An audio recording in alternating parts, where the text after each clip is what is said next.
After playing Night in the Woods, I can agree that it's a pretty good game. I had my eyes on it for a bit now, and I wanted to pick it up, but didn't have enough money until I got money, and then I bought the game for like it was on sale, so it was like $13 or $16 maybe. The game came out in like 2017, which was like 6 years ago, I believe. And another game that came out in 2017 was Resident Evil 7, but this video isn't about Resident Evil 7. I do have RE7 in my Steam library. I just got it because it's on sale for like 11 bucks, and it's a really good game, so why wouldn't I get it? But this is not about Resident Evil 7, so let's continue back to Night in the Woods. After the end of World War II, the world was split into two, East and West. This marked the beginning of the era called the Cold War.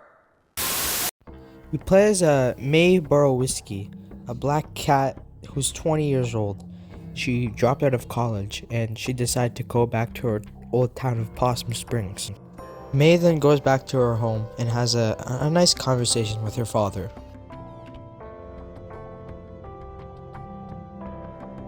During the start of the next day, there's like a little music rhythm game. There's a few of these in the game, and I kind of suck at them. So walking through town, it's pretty nice. It's pretty good looking. It's fall, you know. It's almost Halloween. It's the spooky month. One of the things we can interact with is a board, and on this board is a missing poster for someone named Casey Hartley. They'll be more important later on in the story. We then get to meet one of May's friends, Greg. Greg is a talkative, exuberant, and rebellious.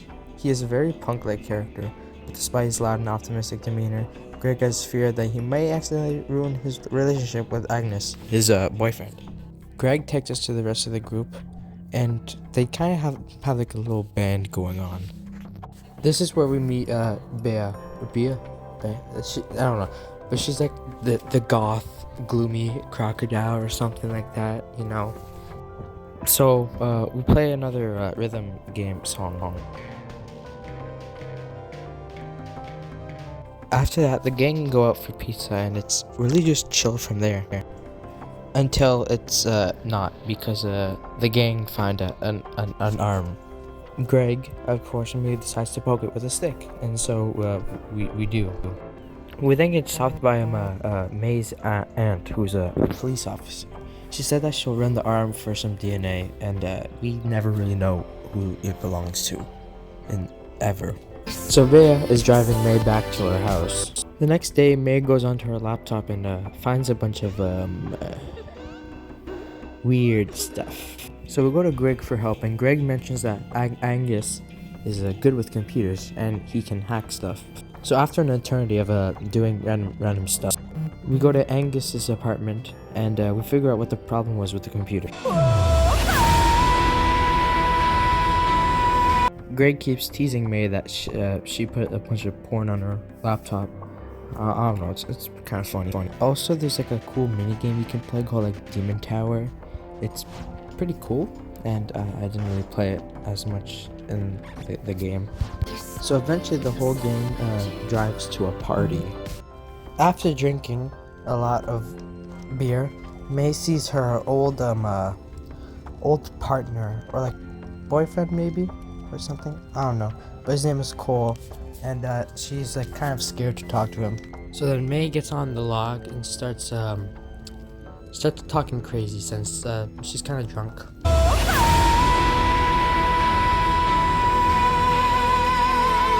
May then starts to get sick, and then she throws up. Bea drives her back home, and then when May falls asleep, we get one of the weirdest dreams. So because of her destructive nature, she destroys this giant metal thing, and then I really don't. Then it just fades to black.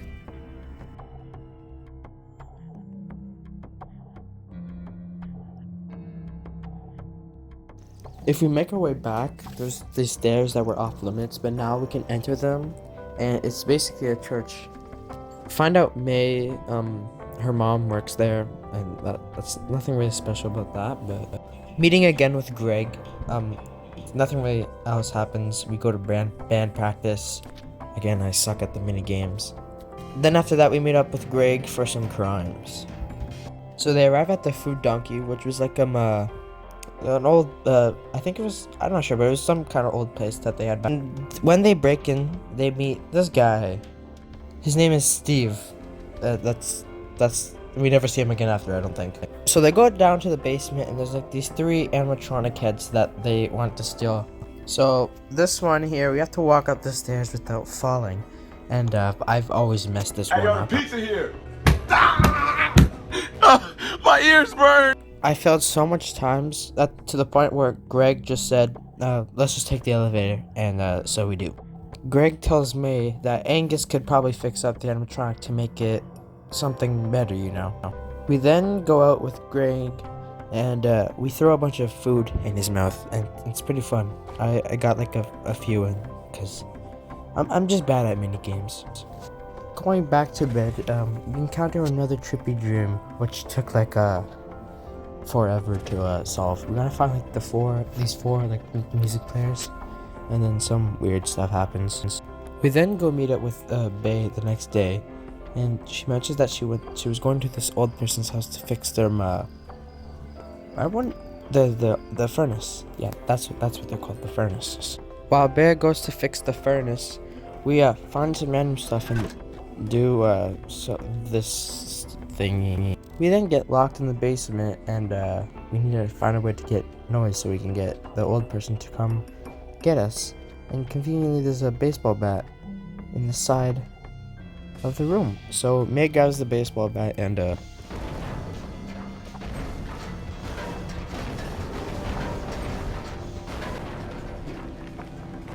going back to sleep, we have another one of those trippy dreams. Honestly, these things take forever, and I can't always find the 4 people.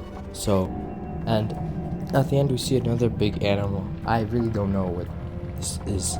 I don't understand at all. So Bea doesn't have anything to do, or I think she might be busy. So we go out with Greg, and we go do some fun stuff. So we bike over to some place in the wood. Then May and Greg play a game where they stab each other's fingers. I don't know. After then, they do like target practice against like this stuffed thing. I only got a few misses, but got a few headshots. So I'm pretty good. So then Greg and May talk about some like personal stuff. Greg says or talks about that he doesn't want to ruin his thing with Angus because he loves him very much, and I think it's a really good scene.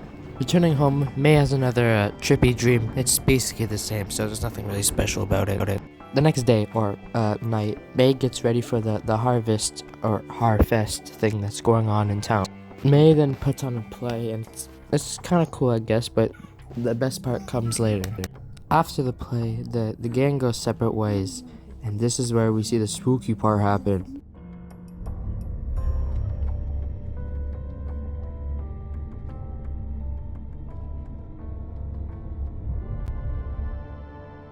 So yeah, some guy gets kidnapped, and May goes to try look for them. May is then stopped by her aunt, and she drives her home.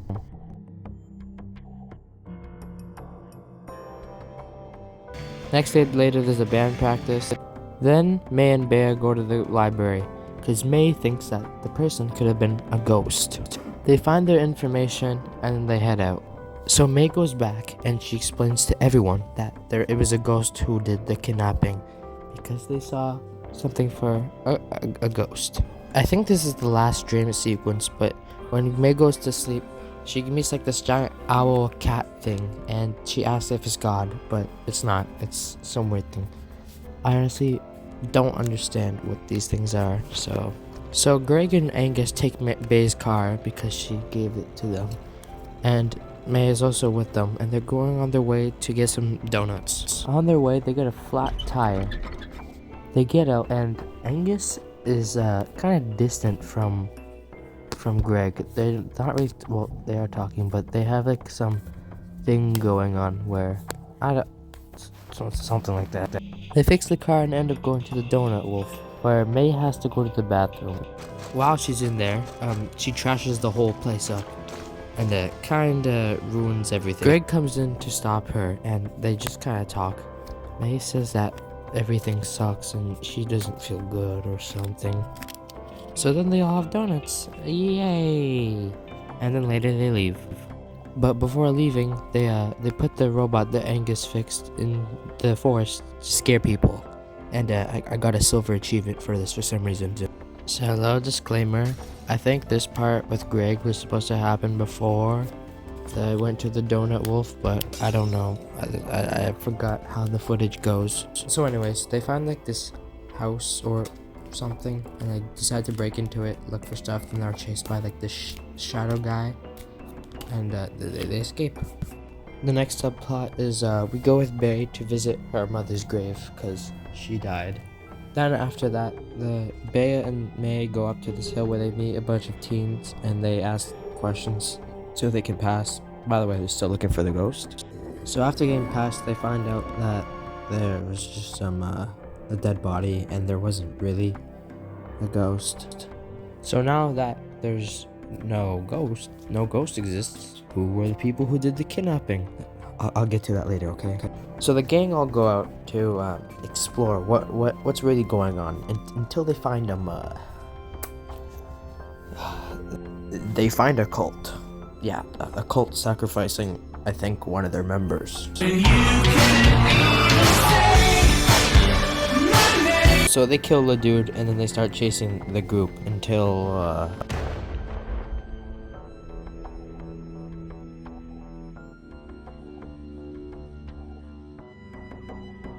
So May is gone, and we play as Greg now. We then take control of May again, who's clearly not alright. She's walking really slow, and then she awakens in a church. She's alright. I think she got shot though. Well, that's probably what happened. She then makes it back to Greg and Angus's apartment and decides to sleep there. Greg and Angus talk a bit before we start the final part of the game. May goes out alone to confront the shadow person that she sees, or the people, and Greg shoots one of the guys. They eventually find an old cave where they go in and take an elevator down to the very bottom, where they see... Now this was like the cult behind the whole thing.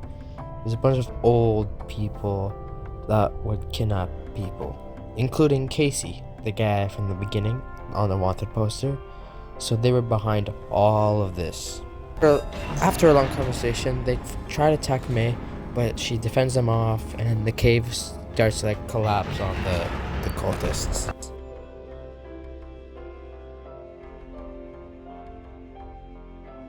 After everything that has happened, the gang all meet up at the band practice, where it's like a happily ever after. Or at least, I think. And that's the end of the game. That's pretty much it. Honestly, it went from 0 to 100 real fast with all the cultist people and the kidnappings and ghosts. But it's a really fun game. I honestly really recommend it. Now, I didn't get to cover everything. So there's a lot of stuff that I missed out, like a bunch of the character development, the discussions with May and her parents. All that stuff is for you to go check out. I just wanted to give like a brief analysis on the game. Like, I didn't go through like all the topics. Like, it's usually about like mental health and I don't remember, but go play the game for yourself. It's really fun. I really enjoyed playing it. The characters appeal to me because they're animals. Yeah. But honestly, it's still a fun game. And if you want to subscribe, then subscribe. I could have done something better for this video, but this is all I got. So thanks for watching. Have a good day.